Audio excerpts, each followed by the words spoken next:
विधायक रवि राणा ने उद्धव ठाकरे पर हमला बोला है। हनुमान चालीसा आंदोलन की याद दिलाते हुए उन्होंने कहा कि उस समय हनुमान चालीसा के पाठ का आह्वान करने के कारण उन पर और सांसद नवनीत राणा पर देशद्रोह का मामला दर्ज किया गया और 14 दिन जेल में रखा गया। रवि राणा ने कहा, उद्धव ठाकरे अब हनुमान चालीसा कर रहे हैं, हिंदुत्व की भाषा बोलने लगे हैं। इसका मतलब उनका शुद्धिकरण शुरू हो गया है। रवि राणा ने कहा कि उद्धव ठाकरे यदि नागपुर आते हैं तो उन्हें संघस्थली जाकर डॉक्टर हेडगेवार की प्रतिमा के सामने झुकना चाहिए। इसके साथ ही उन्होंने उद्धव ठाकरे को अमरावती के हनुमानगढ़ी में आकर हनुमान चालीसा का पाठ करने का सार्वजनिक निमंत्रण भी दिया। राणा ने कहा कि यदि उद्धव ठाकरे अमरावती आएंगे तो उनका सम्मान कर उनके साथ हनुमान चालीसा पढ़ेंगे।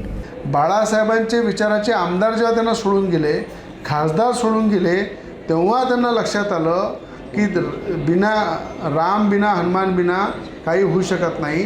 म्हणून आज त्यांना जे त्यांचं शुद्धीकरण होत आहे, शुद्धीकरण होण्याचा त्यांचा जो प्रयत्न चालू आहे, नागपूरला ते येत आहेत। त्यांना माझं आव्हान आहे की संघ कार्यालयामध्ये हेगडावारजींच्या मूर्तीजवळ जाऊन त्या ठिकाणी त्यांना नतमस्तक त्यांनी झालं पाहिजे, त्यांच्या पायाची धूळ मस्तकाला लावली पाहिजे।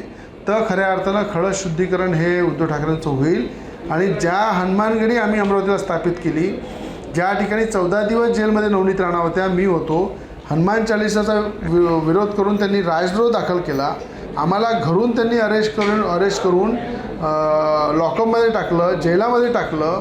तेव्हा आम्ही संकल्प केला होता 151 फुटाची मूर्ती अमरावती हनुमानगढीला स्थापित करून त्या ठिकाणी उद्धव ठाकरे कधी अमरावतीला हेलिकॉप्टरने आले त्यांना दुरून दिसलं पाहिजे की ही हनुमानजीची मूर्ती आहे, जे हनुमान चालीसाला आपण विरोध केला आणि ही नवनीत राणा रवि राणांनी स्थापित केली।